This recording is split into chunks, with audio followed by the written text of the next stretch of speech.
buenas tardes a todas las personas que nos están acompañando en esta presentación del libro Los rostros, las tumbas y los rastros, el dolor de la guerra en el arte colombiano, del profesor Elkin Rubiano, editado por la Universidad de Bogotá, Jorge Tadeo Lozano y su sello editorial Utadeo. Y la verdad es que creo que no hay momento más oportuno para poder presentar este libro que el momento actual que estamos viviendo, ¿no? Justo ayer arrancaron las audiencias en la Jurisdicción Especial para la Paz. Tenemos también la moción de censura contra el ministro de Defensa, y lo que venimos a presentar hoy es también como un libro muy bien hecho, una investigación muy bonita alrededor de cómo el arte puede ayudar a sanar las heridas de la guerra. Y para eso tenemos aquí en la mesa al artista Juan Manuel Echavarría. Tenemos a Noel Palacios también, que nos va a acompañar, ahorita nos va a hablar un poquito de su vida, y pues por supuesto tenemos a Elkin Rubiano. Y yo quisiera arrancar no por la presentación de Elkin, sino por una nota que encontré sobre Noel en internet que me pareció muy bella. Tenía 16 años y vivía con su mamá, que vendía pescado, cuando sucedió la masacre en la que murieron 119 personas. El 2 de mayo de 2002 todo cambió para Noel Palacios. Ese día en Bojayá, su pueblo, 119 personas murieron cuando una pipeta de gas de la guerrilla estalló en plena iglesia. Noel perdió a su gente, sus costumbres, su cuna. Noel es ahora Javiman, un rapero que trata de salir adelante con su música. Creo que cuando uno habla se desahoga, por eso canto rap. Después de la tragedia, mi consigna fue hacer canciones sociales porque la gente no sabe qué pasó, para hacer la revolución con música. Y eso lo aplaudo muchísimo, hacer revolución con música.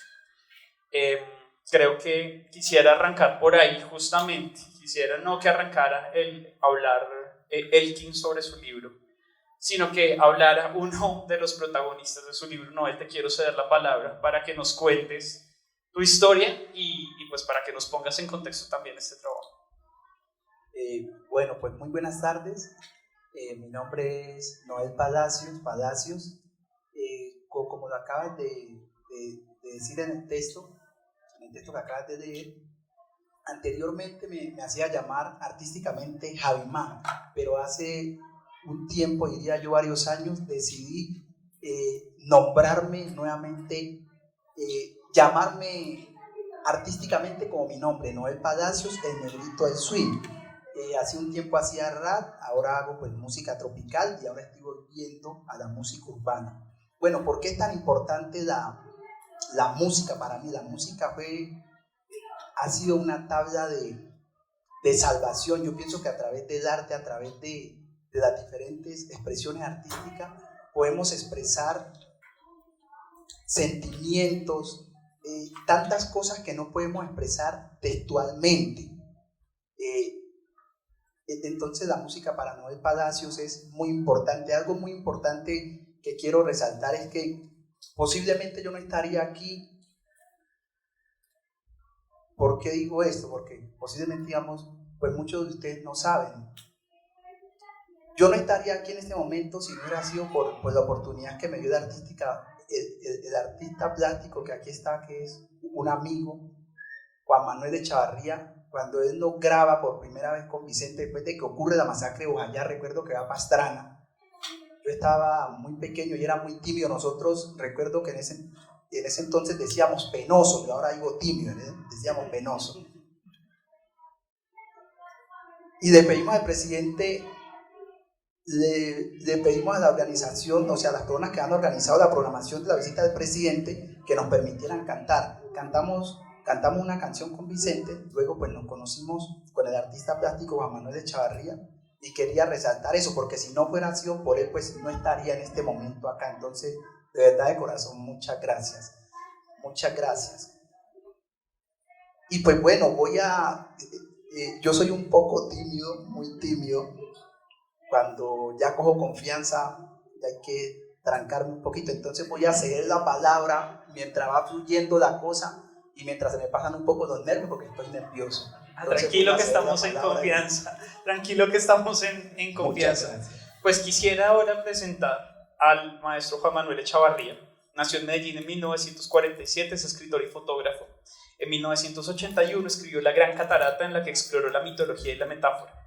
Apasionado con la riqueza oral del pueblo de Barú en el Caribe colombiano, abrió en 1986 la Casa Amarilla, un centro cultural que promueve el arte barulero.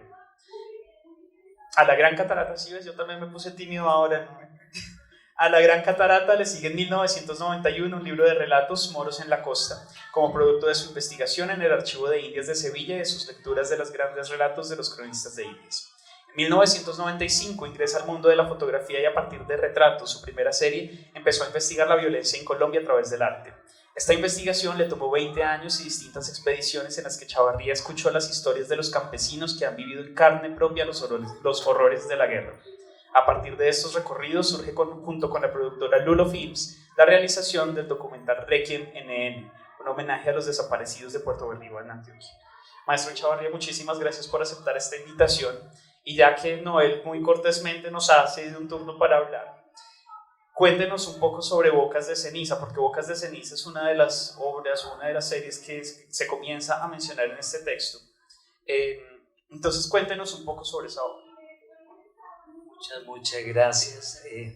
Quisiera primero agradecerle a Elkin, agradecerle este momento. Elkin siempre ha sido una persona que escucha, una persona que ha pensado en mi obra, que ha escrito sobre ella. Y para mí es un honor que mi obra esté en un ámbito académico. Muchas gracias, Elkin. Sobre Noel quiero decirles que lo conocí en el 2003, pero lo conocí en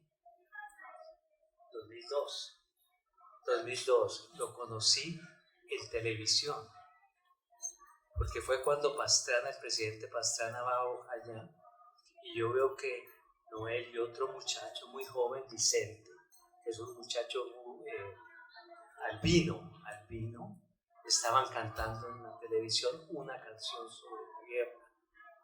Y yo sentí que esto no podía olvidarse. Sí, entonces me fui a buscar a Noel y a Vicente en el Chocó, en 2002. Y para mí este fue el momento. Bocas de Ceniza, quiero decir, son 7 cantantes que le cantan, que han sido testigos de la guerra, testigos de masacres, que sobrevivieron masacres, y cada uno de ellos le compuso una canción a la masacre, que sobrevivieron o fueron testigos de. Y a mí me llamó mucho la atención que en las palabras de ellos no hubiera una sola palabra de odio, de resentimiento, de ojo por ojo. Había una transformación en el canto, en el arte, hay una transformación de la guerra. Me llamó mucho la atención eso. Pero algo también muy importante, ya le paso la palabra a Elkin, por favor, es que con Bocas de Ceniza yo salí de mi estudio en Bogotá, de mi burbuja en Bogotá, y me fui, y es Bocas de Ceniza la que me enseña a mí que el camino para investigar el arte no puede ser dentro de mi estudio en Bogotá, sino yendo a lugares que han sufrido la guerra. Muchas gracias. Pues no me queda más sino presentar al autor de este maravilloso libro, que se llama Elkin Rubiano, doctor en Teoría del Arte y la Arquitectura de la Universidad Nacional de Colombia, acá en Bogotá. Es magíster en Comunicación de la Pontificia Universidad Javeriana y sociólogo por la Universidad Nacional de Colombia. Actualmente es director del área académica de Humanidades y Estudios Literarios de la Universidad de Bogotá, Jorge Tadeo Lozano, y sus áreas de trabajo se concentran en la teoría estética, la crítica cultural y las sociologías del arte y la cultura urbana. Elkin, yo quisiera preguntarte ya sobre la obra puntualmente, pero cuando estamos, digamos que una de las cosas con las que abre el texto en su introducción es una definición sobre la noción de la memoria, y dices que la memoria es problemática por los duelos y los traumas. Quisiera que nos contaras un poco a partir de ahí, que nos ayudaras a desarrollar esa idea, y además también cómo comienza a abrirse todo el tema de cómo el arte justamente sirve como catalizador, un poco como esta herramienta para tratar de digerir justamente estos duelos y traumas de los cuales hablas en este fragmento. Gracias, Marco. Gracias, Marco, por la lección. A Silvana también por este trabajo que a mí me dejó tan satisfecho desde el punto de vista editorial. Yo estoy muy contento. Entonces, muchas gracias, Marco y Silvana, por eso. Y yo estoy muy contento de que hayan aceptado la invitación Juan Manuel y Noel aquí, porque son dos personas a las que yo admiro y respeto mucho. Y les voy a decir la razón por qué sucede esto, porque mi admiración por ellos dos. Una, este trabajo comenzó en 2014, como una idea en 2014, y yo me conocí con Juan Manuel tal vez en 2015. Y desde que conocí a Juan Manuel y le presenté mi proyecto y empecé a conversar con él, Juan Manuel siempre ha sido una persona sumamente generosa. Generosa es, no, lo tiene que conocer personalmente para saber a qué me refiero, pero no, él sí sabe a qué estoy haciendo referencia. Una esa, y otra cosa de Juan Manuel que me ha impresionado y se le he contado a algunas personas, es su memoria. Yo he visto personas que le han presentado a Juan Manuel, se las encuentra 10 meses después y las menciona por su nombre. No sé si usted se ha percatado de eso, ¿no? Es impresionante. Quiere decir que Juan Manuel tiene una cosa muy importante como narrador, porque pues hoy no hay tiempo para escucharlo hablar detenidamente, pero es un narrador oral increíble, ¿no? Cómo logra tener empatía con las personas que está hablando y comunicarse. Y para ser un buen comunicador, un buen narrador, hay que ser alguien que sabe escuchar. Entonces, en muchos de los trabajos que yo exploro aquí, que son trabajos hechos en los territorios del conflicto, más que lo visual, eso fue algo que descubrí, pero no está en el libro, sino cuando uno sigue procesando todo esto, más que lo visual, la gracia de todos estos trabajos está en la escucha. En la escucha. Y voy a leer un fragmento donde aparecen precisamente Juan Manuel y Noel, y aparece también citado allí Jesús Abad Colorado, que son las conclusiones, página 290, dice: mirar no solo con los ojos, sino también con el alma, dice Jesús Abad Colorado. Conocer con los pies, dice Juan Manuel Echavarría, quien aprende mientras camina. Ambos han caminado el territorio del conflicto y con su trabajo han testimoniado tanto lo que ven como lo que escuchan. Y eso es para mí lo más importante, la escucha. Pues están prestos al intercambio de la palabra. Su trabajo no puede comprenderse sin los lazos personales y comunitarios que van tejiendo. Por eso los nombres aparecen con frecuencia: Misael, Gabriel, Noel. Noel Palacios, a quien le he escuchado decir en varias ocasiones: yo no soy una víctima, yo soy un sobreviviente de Bogotá, que dice: yo no soy una víctima. Y ahí viene también porque le tengo tanta admiración y tanto respeto a Noel Palacios, porque su trayecto vital, que en mayo 2 se conmemora los 20 años de la masacre de Bojayá. Más de 100 personas asesinadas por unas pipetas de gas tiradas por las FARC. Y lo que dijo Juan Manuel acá, para hilar unas cosas en torno a la superación del trauma, es que en lo que escuchó Juan Manuel en esos 7 cantantes fueron canciones que testimoniaban sobre las masacres y no aparecía ninguna palabra de odio. Eso ya es increíble. En un país que constantemente piensa en la venganza, encontramos a una gran cantidad de personas, porque no son pocas, que su respuesta ante la violencia no es la venganza. Y Noel Palacios no solo lo descubre, se lo encuentra próximamente Juan Manuel para lo que va a ser Bocas de Ceniza, sino que después se integra a la Fundación Puntos de Encuentro. Y en la Fundación Puntos de Encuentro Noel ha hecho varias cosas, como estar como montajista en las exposiciones de Juan Manuel Echavarría, en una que se realizó en 2018 en el Congreso de la República con la serie Silencios. Es una serie de tableros. Noel participó en el montaje, pero el día de la inauguración además participa testimoniando con la fotografía que toma Juan Manuel de la escuela de Bojayá. Y dice unas cosas muy bonitas que les invito a que la lean para yo no contárselas.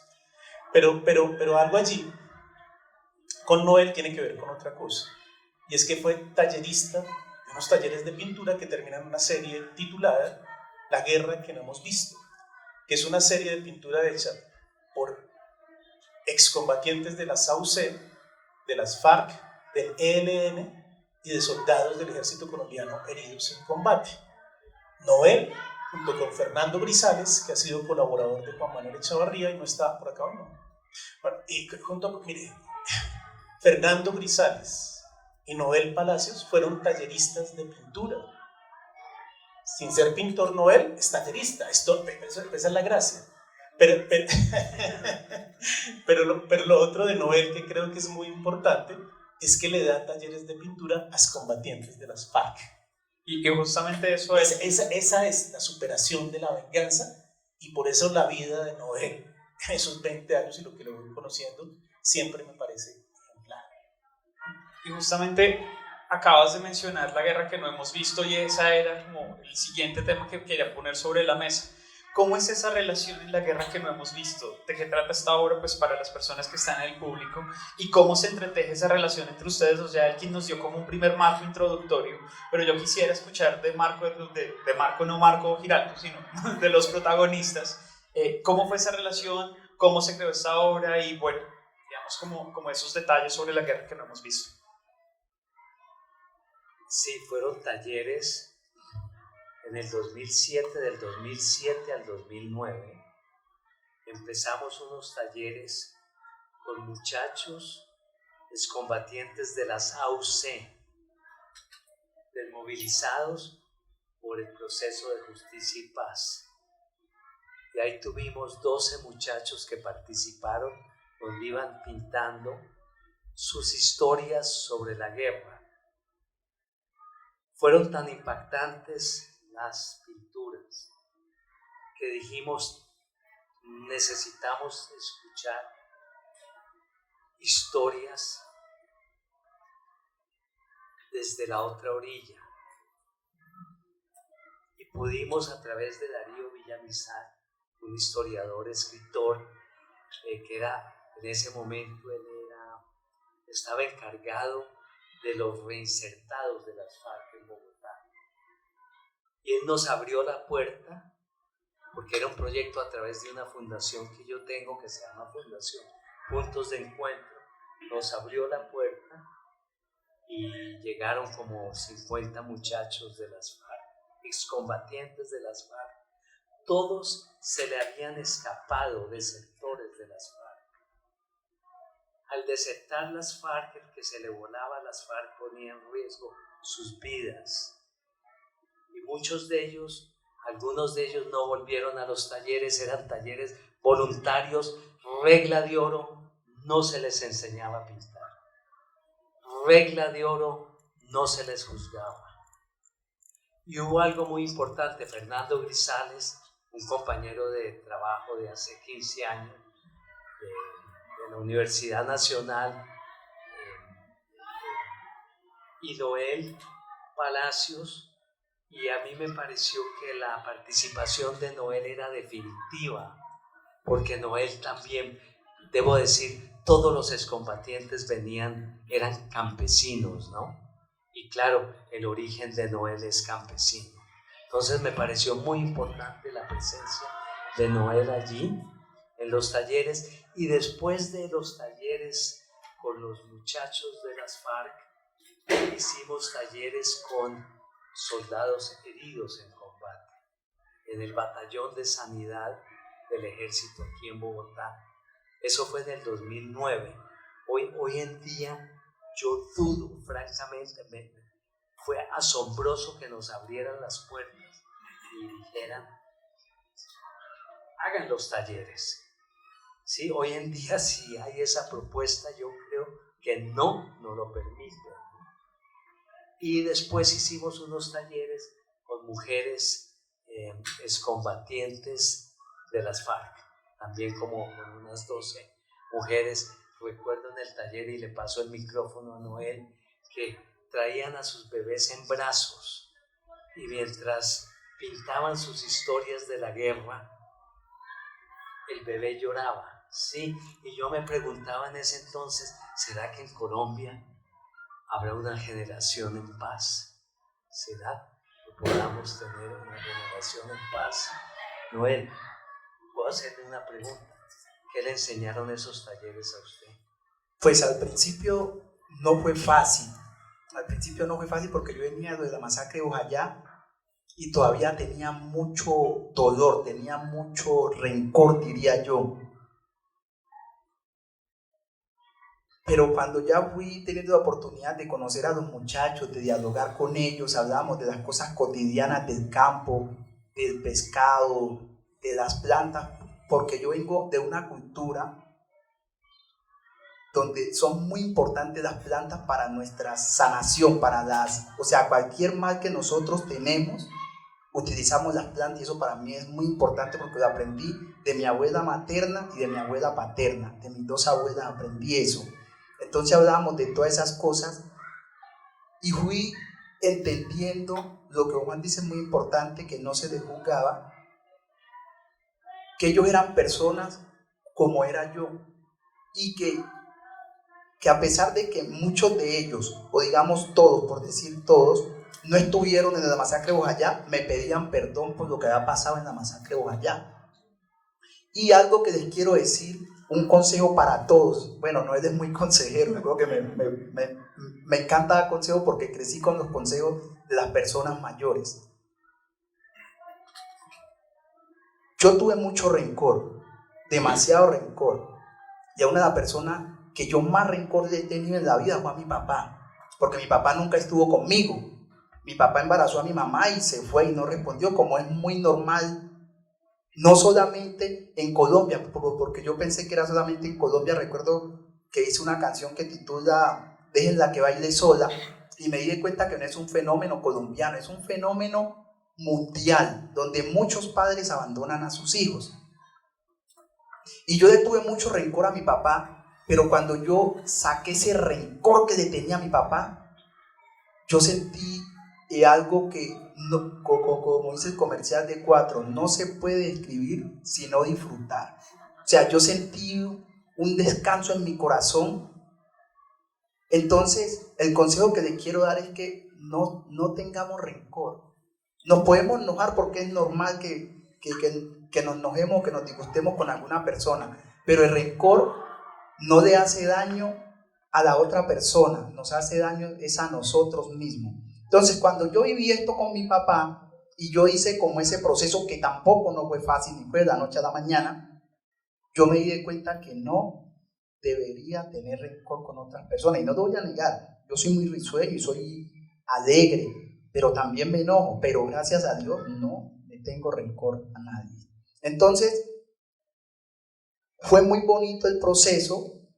Recuerdo que había muchos paisanos. Paisanos para mí son personas que son negras, entonces les digo paisano. Entonces llegó un momento donde ya había como tanta confianza, porque el resultado que ustedes ven de la guerra que hemos visto, también hay que aclarar que no fue que estos muchachos pintaron esto de la noche a la mañana. Hubo un proceso de construir confianza, porque ellos pensaban que éramos una organización del gobierno que les queríamos sacar información. Entonces no fue de la noche a la mañana, fue un proceso largo.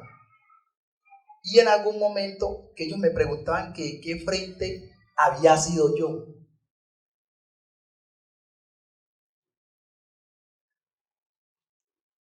Con respecto a lo que señalaba Juan Manuel, que se pregunta, es una pregunta que nos hacemos todos a propósito de los niños que están llorando mientras sus madres están en los talleres, si en Colombia va a existir alguna generación que no conozca la violencia. Eso creo que es una pregunta crucial como nación, ¿no? Es la pregunta fundamental como nación. Acá estaba buscando una imagen que para mí es muy significativa, está en la página 131 si tienen el libro, pero ahí la trato de mostrar, se alcanza a ser legible. Ella es Teresa San Juan, hermana de los hermanos San Juan que fueron desaparecidos en 1982, los que hicieron la imagen del Che Guevara en la Universidad Nacional, y hay un colectivo que se llama Colectivo 82. Esta fue una obra a la que yo le hice seguimiento, se llama Souvenir de Zair García, un proceso de 2 años aproximadamente, y culminó con la entrega de unos cubitos que tenían los retratos de sus 2 hermanos. Pero si ustedes se dan cuenta en la fotografía, es la nieta de doña Teresa la que sostiene los 2 cubos de sus tíos, desaparecidos. Y allí detrás está la hija, de modo que tenemos 3 generaciones, madre, hija y nieta. Y para mí ver eso, verlo después en la fotografía, porque seguí todo el proceso, pero cuando yo vi la fotografía, para mí eso fue como una iluminación, donde como que di con algo, y lo que di es muy fuerte. Con lo que di es que en Colombia las nuevas generaciones nacen con el trauma incorporado. Las nuevas generaciones nacen con el dolor incorporado. Esta niña de 12 años nace con la desaparición de sus tíos y con la búsqueda de sus tíos desde el momento en que está en el vientre. ¿No? Eso es algo muy duro. A propósito de la primera pregunta que hizo Marco sobre el testimonio y el trauma, ¿no? El trauma es el trauma colectivo y el trauma es el trauma de nación, intergeneracional. Ahora, ¿qué hacer con el trauma? Porque el subtítulo de este libro es, bueno, el título Los rostros, que tiene que ver con las imágenes de las personas desaparecidas principalmente, movilizadas por los colectivos de familiares que buscan a los desaparecidos. Esos son los rostros. Las tumbas tienen que ver con el caso de desaparición forzada y los NNs, que gran parte del trabajo de Juan Manuel se concentra ahí. Y los rastros, lo que trabajan los artistas contemporáneos a partir del índice o lo que queda, o los rastros de la guerra. Pero el subtítulo es una toma de posición. Dice el dolor de la guerra en el arte colombiano, pero el dolor no tiene que ver con un dolor de revictimización o un dolor de pobrecitos, de ninguna manera, y por eso reitero las palabras que me encantan y me quedan grabadas desde la primera vez que se las escuché a Noel. Yo no soy una víctima, yo soy un sobreviviente. Esa es una toma de posición y una construcción de sujeto que no se ancla en el proceso de victimización, pero no quiere decir eso que no niegue el dolor, que es lo que nos está relatando. Acá no hay que negar el dolor, incluso decir tengo resentimientos, por más resiliencia o lo que sea, hay un dolor. Entonces, ¿qué hacer con el dolor? El dolor no es pobrecitos, no es el sentimentalismo que abunda en el arte.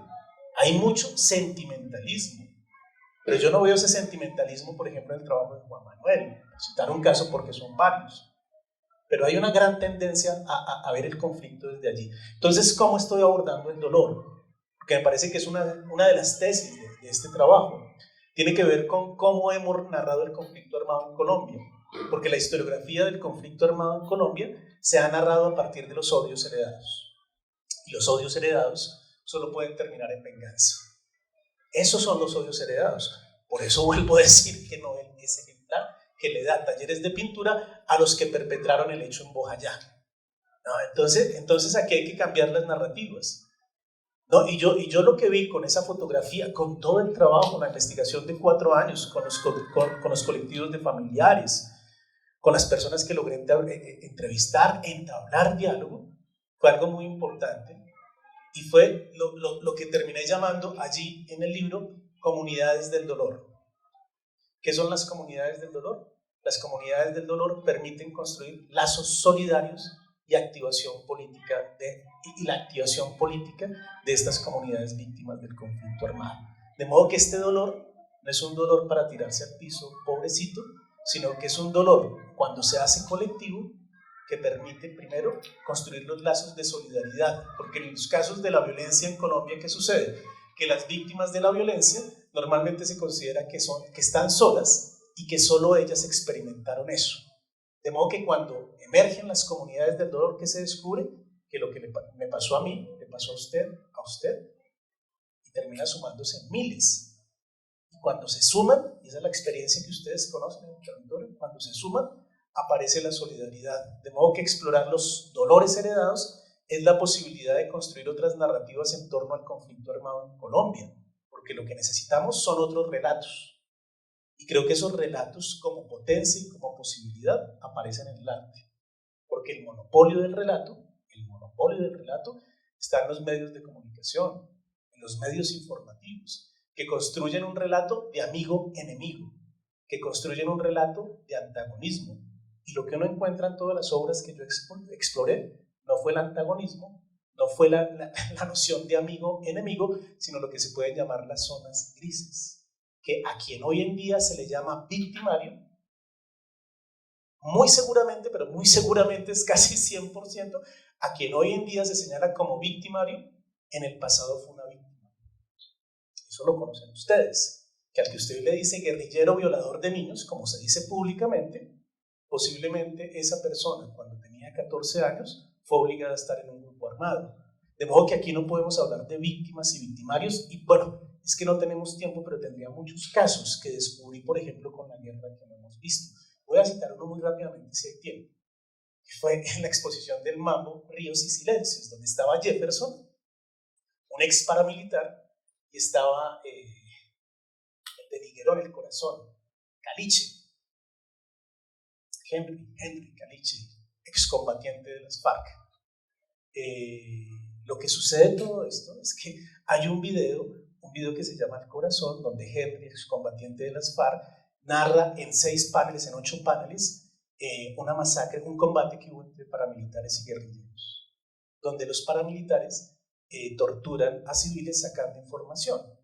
Entre ellos, una de las torturas es a Luis Carlos Cardona, creo que se llama, un campesino de 22 años, abrirle el pecho y sacarle el corazón.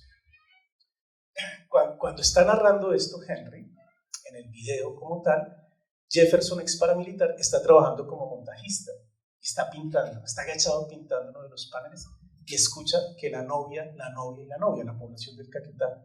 Y Jefferson dice, yo estuve ahí, yo tengo que conocer a este tipo, porque todo lo que está diciendo es verdad. Finalmente se encuentra y Jefferson le pregunta a Henry, ¿cuál era tu alias? Y él dice, Caliche. Digo, hasta lo estuvimos buscando 3 años para matarlo, porque ese era el mandato, matarlo. Y cuando dicen eso, ¿qué hicieron? No, se abrazaron. Y cuando Jefferson narró esto en el externado de Colombia, estábamos 100 personas. Y cuando Jefferson narró esto, y para mí es muy significativo porque hay que escuchar, fue muy significativo que todo el auditorio aplaudió de la emoción. Yo estaba emocionado, pero no solo me percaté yo de la emoción, sino de todo el auditorio. Y lo que me indicaba ese aplauso y esa emoción es que necesitamos relatos de reconciliación entre los antiguos enemigos. Y a Jefferson, algunos de sus amigos excombatientes le dijeron, ¿cómo así que usted está abrazando a un guerrillero? Y dice Jefferson, no, él no es ningún guerrillero y yo tampoco soy ningún paraco. Esas son las palabras.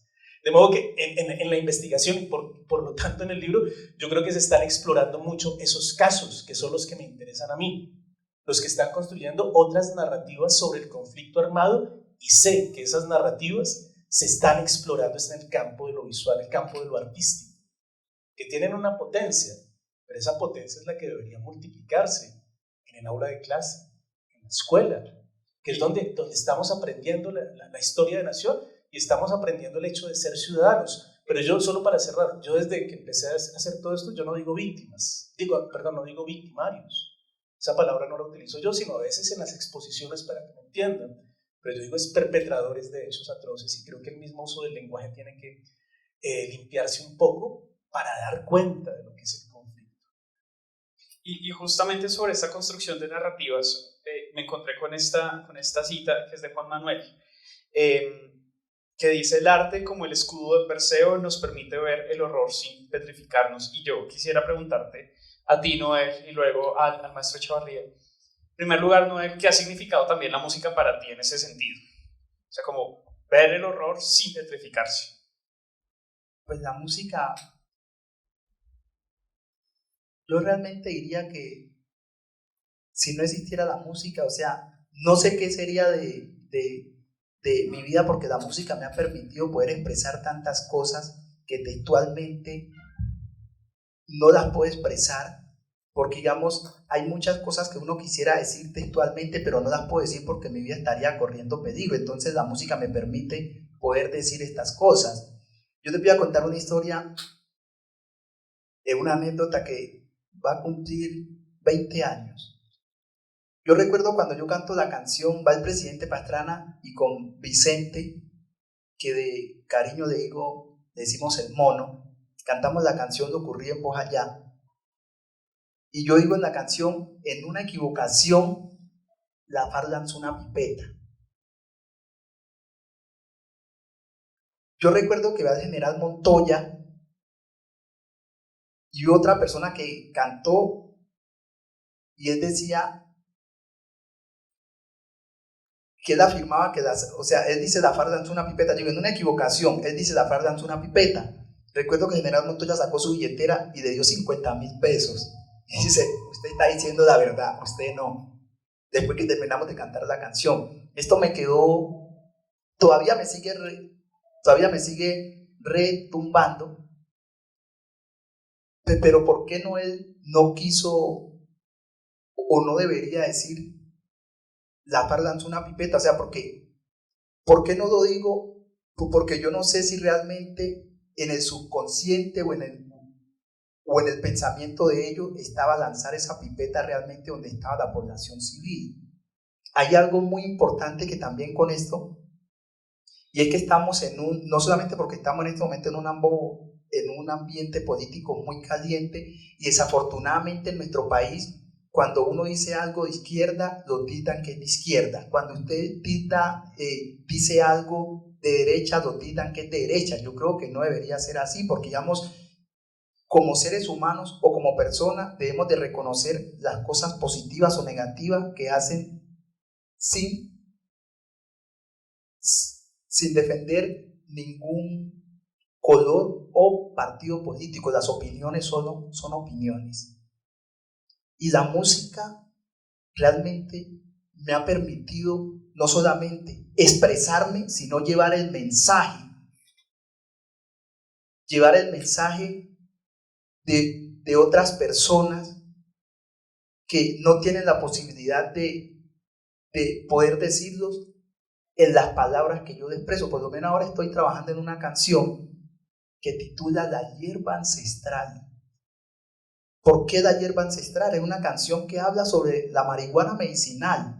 Hay un tabú sobre la marihuana y solamente vemos la parte negativa, pero no nos hemos dado cuenta que también hay una parte medicinal y que sirve para aliviar muchos males. Entonces, si yo voy a un medio de comunicación para que me dejen expresar este punto de vista sobre la marihuana, yo sé que no me lo van a permitir, pero a través de la música, a través del arte, yo lo transformo y lo puedo decir, y a otras personas les va a llegar este mensaje. Maestro Chavarría, la misma pregunta para comenzar a redondear, pero antes también para finalizar, porque nos quedan como 5 minutitos. Te voy a dar estos 5 minutos, Noé, para que decidas si nos quieres regalar un poquitico de... ¿cómo era que se llamaba la canción? Tenía una que fue, ahora el teléfono no se me desbloquea, cosas que pasan. Déjala que baile. Sí. Bueno, esta canción tiene un significado muy importante para mí porque esta canción habla de la fidelidad. Yo creo que cuando uno tiene una pareja, tiene que ser fiel a esa pareja y respetarla.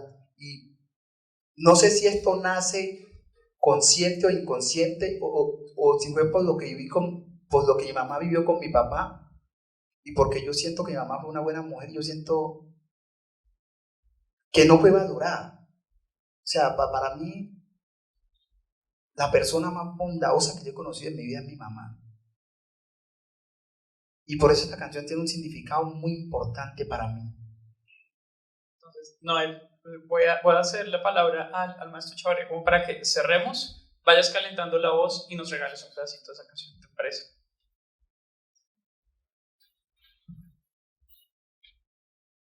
¿Cómo mostrar la violencia a través del arte? Esa es una pregunta que me ha perseguido desde mis inicios en 1996. ¿Cómo representar la violencia? Tuve la suerte de que en mi universidad pude estudiar la mitología griega, y allí aprendí de un mito que es el mito de Perseo y la Medusa. Y Perseo está encargado, los dioses le encargan, la Medusa era el ícono del terror en la mitología griega. Quien la miraba directamente se petrificaba. Entonces, los dioses le dan a Perseo un escudo y le dicen que le tiene que cortarle la cabeza a la Medusa.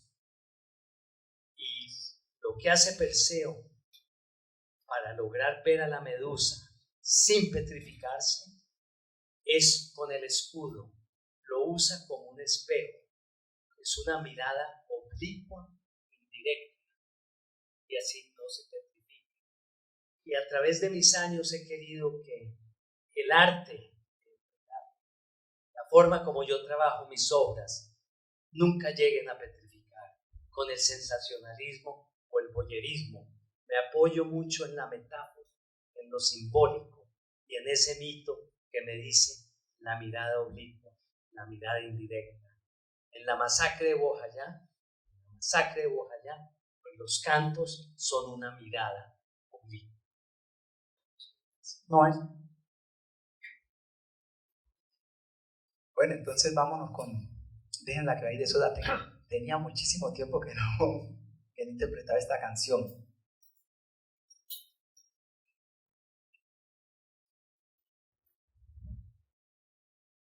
Déjenla que baile sola, ay, ay, ay, ay. Déjenla que sola baile. Déjenla que se retuerza, como solo ella sabe. Déjenla que se retuerza y ni vale, como moliendo casabe. Ay, déjenla que baile sola, ay, ay, ay, ay. Déjenla que sola baile. Ay, déjenla que se retuerza, como solo ella sabe. Es la que se retuerza y mi vale como moliendo casabe. Ella dice que de gusto, ay, ella dice que de encanto, dice que soy como el viento, que ya se levanta la falda, ay, también dice que por mí, se quita la minifalda y algo más, y yo le digo que no, ay, que soy un hombre casado, y que amo tanto a mi esposa, que jamás la engañaría y que no voy a repetir como lo mismo que hizo mi padre. Quiso sufrir tanto a mi madre, siendo ella una buena mujer. ¿Cómo así? Por eso yo prometí que la mujer que fuera mi esposa, a ella no le iba a hacer lo que mi padre le hizo a mi mamá. Con ella yo voy a estar en la salud y en la enfermedad. Y ahora con la palmita de abajo. Déjela que baile sola, ay, ay, ay, ay. Déjela que sola baile. Déjela que se retuerza, como solo ella sabe. Déjela que se retuerza y mi vale, como moliendo casabe. Muchas gracias. Muchísimas gracias.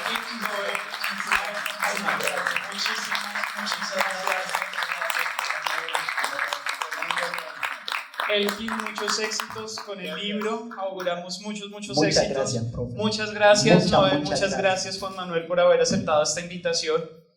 Y pues bueno, nada, gracias por celebrar este reencuentro con nosotros. Nos seguimos viendo en la feria y bueno, a seguir disfrutando de la vida. Gracias.